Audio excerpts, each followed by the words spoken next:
Welcome to Chump Change, everybody, the post show where we talk about the truth behind the lies. And I am joined once again by my guests. Welcome back, everybody, to our little podcast. Hey. And Hello. Thank yeah, you. there's a lot of stories after that show that I definitely want to hear. We'll dive into some of the facts we didn't quite get, but Andrew, so the helicopter. When were you hanging out of a helicopter? Why? So my family has a ranch in South Texas, kind of between Cotulla and Laredo, and it's a lot of property. It's a couple thousand acres, and they hired a surveyor, like a biological surveyor, who has a helicopter to do an overhead survey of the entire piece of property. And I got to go up. There were two seats in the back, and they asked if I wanted to go up, and I was like, yeah, absolutely, I want to go up in a helicopter. And got to take my little cheap handy cam video cam up. And this was like one of those, like, kind of a small, come to think of it, this was really dangerous. There's like one of those like really small, like, it's like two seats up front, two seats up back, no doors on either side. It's just open. So like you're in a seat belt, and then just sky. And so I got to, like, with a video camera, like, hang out the side of it and just kind of like film over the property. It was pretty awesome. I'll be honest, I forgot halfway through that he wasn't lying. Halfway through that, I was like, wow, it's funny. This is convincing. When we were playing, I was like, it's gonna be someone filming out of a helicopter. I was like, if it's that, I'm buying it. And then Elise told the story about going to Hawaii, and like, I know that's a thing because Jeff Ramsey, he was doing that exact thing, and he apparently, it was him and his girlfriend was crying the whole flight, and Jeff felt super bad. And I was like, well, okay, well, I guess that's another way to do it. So yeah, your heart.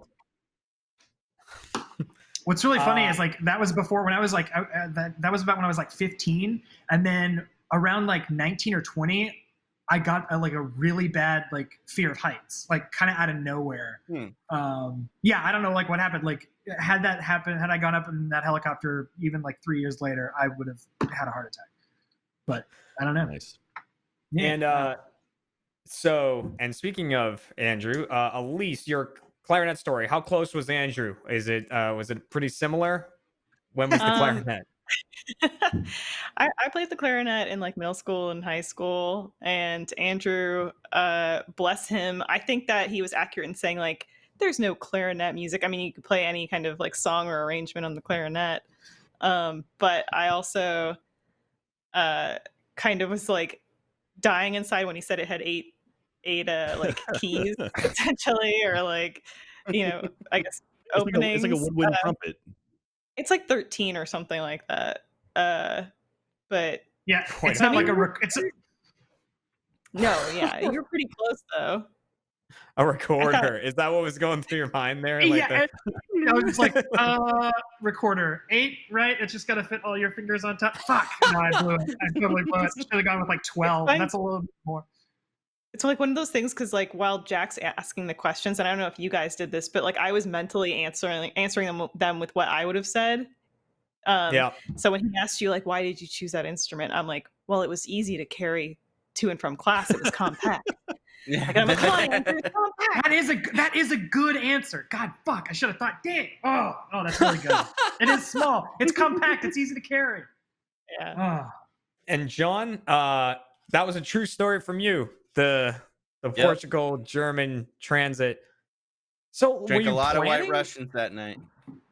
Oh, White Russians too? That was the drink? Yeah, it was my first time having them, and one of my last memories was we were in this alley because it was in Jesus. Portugal. I forget, Lisbon, and there's this, like, alley where it's just all bars, and I remember there were so many people, and I was like yelling at some stranger, being like, "You're cool." But yeah, the taxi cab driver is my last memory, and he really was meowing, and it was like, what the fuck is going on?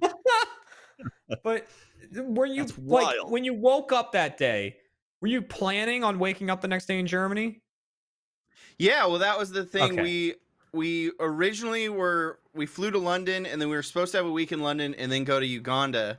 But during that week, the people that we were with both got called out to different screenings in different countries. So we just went with them. So I flew to Portugal for like the day. Like we landed in the morning, did the screening in the evening, and then flew back to London like that night. Or I guess that morning. It was a red eye. So Wait, so Oh, you went to it was London, nuts. not Germany? Well, no, there was a layover. So we flew from Portugal to Germany and then to Heathrow. Okay.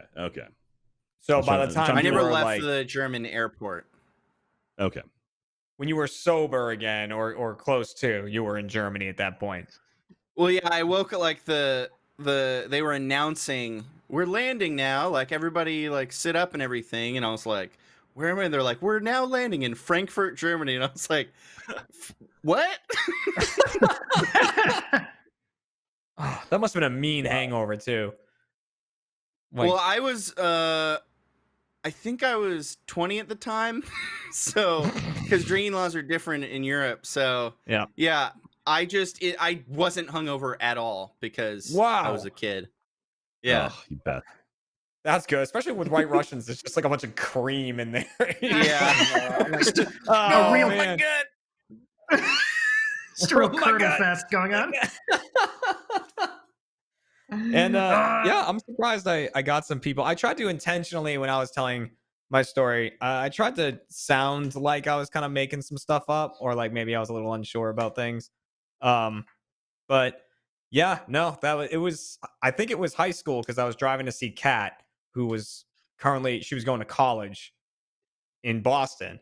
So I think I was driving from my hometown, Burlington, off to Boston, and about halfway down the highway, the heat indicator came on the dashboard, and it was like bright red. And I was kind of like, I can make it. Like if I'll keep going, I'll make it. Especially because I'm like haven't seen Kat in a little bit, so I'll just stay there. We'll get the car fixed, whatever. The meter kept going higher and higher and higher on the on like the temperature. So I called my parents, and eventually we decided I just got to turn around.